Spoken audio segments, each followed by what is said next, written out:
Speak to me on the business side. You know, most clinicians, I'm going to be real candid with you. That's what's kept us in business is, you know, I'm the business piece, they're the clinical piece because they don't have very much entrepreneurial or business. But you seem to have that. I've seen kind of what you built. I've seen, you know, I mean, I've got an eye for it, just like you have an eye for someone's smile, right? You're going to be able to tell real quickly their midline and those type of things. But on the business side, where did you get your training on that? Well, I have to tell you, 18 years at the university was zero business. Yeah. The hirings and firings were done by the HR department and running the budgets and such. And I had no idea of what costs were, expenses were, and et cetera. I left the university and went into private practice. And the first 4 months, we did fabulous. My university salary for 18 years was $42,000 a year. And I was not allowed to moonlight is in a clinical practice. All clinical dollars belong to the university. Any patents I developed belonged to the university. I was not allowed to own a gas station or a bookstore or anything else on the side. And so I didn't even have time. I was there on Monday morning from 7 in the morning till about 10 o'clock at night, 6 days a week at least. So I was putting 80, 100 hours a week. So I didn't even have time to moonlight. And I didn't live on $42,000 a year because, of course, $12,000 went to Uncle Sam. So I lived in about $30,000 a year for 18 years. Wow. And I left the university and opened a private practice. While I was there, there was a community hospital where patients got everything for free. And that's where I could try out new procedures and develop things. And there's a private hospital across the street where they paid normal fees. And on the normal fee side, by the time I left, my clinical collections was about $4.5 million a year. It's not, again, to brag about what I made, because if you think about it, 4.5 million, 10% is 450,000, 1% is 45,000. I was getting paid 42,000. I was making less than 1% of my collections. Wow. But when I went into private practice, I was able to generate the same amount. So I took $1 million loan to build out a fabulous office. And my first month we did $400,000 in collections. First month? First month. Because there was a lot of patients waiting for me.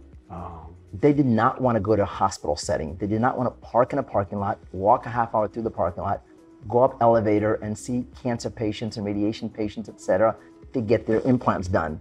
They wanted a private practice setting. So they've been waiting for me, and so they all came as soon as I was in a private practice as setting.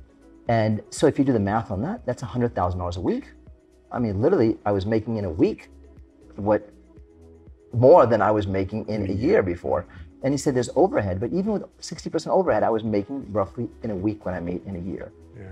You know, I get his email ads from Grant Cardone all the time about 10Xing your life. And I'm living proof that I was able to 52X my life is there. And that occurred for about 4 months. And I thought, wow, I'm gonna pay these loans off early. And because my lifestyle was still the same as a college professor lifestyle. And then the practice crashed. It crashed because I didn't understand about marketing. I didn't understand about talking to patients. I was still doing what I was doing there. And it was okay because there was a group of patients that were just waiting for me. They're friends and there's my parents' friends and et cetera. So I didn't have to give them a half-hour consult. I would do what I did at the hospital. I would walk in, stare at the x-ray with my back to them, explain things for about 3 minutes, and walk out the door and let my residents schedule them if they want to schedule or not. But in a private practice setting, patients wanted to find out is more than 3 minutes information with my back to them staring at the x-ray. Because they want to know that I'm treating a human being, not an x-ray.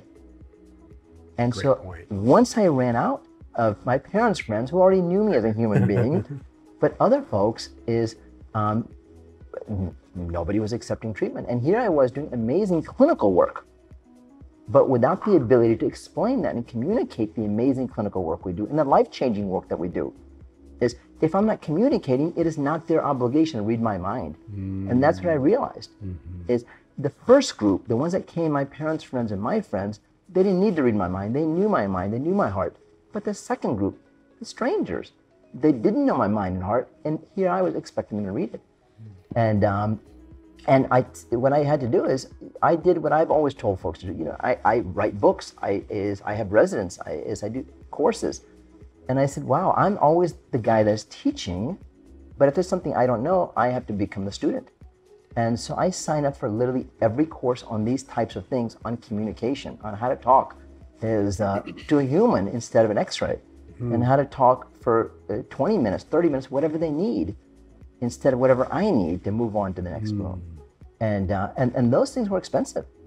And yes, I made is nice revenue in the first 4 months, but then the next 4 months when things crashed, I lost it all. Yeah. Now it wasn't a matter of being able to pay the loans up early. Now it's a matter of just trying to pay the bills. That's right. And I take another loan to take the CE courses. And I took them and I studied and worked hard. And what I found is it's interesting is going down happened like this. Once I ran out of patients that knew me, is climbing back up doesn't happen Easy. overnight. That was a long road. That was years. And then is to be able to talk to them and be able to show them the things that we can do.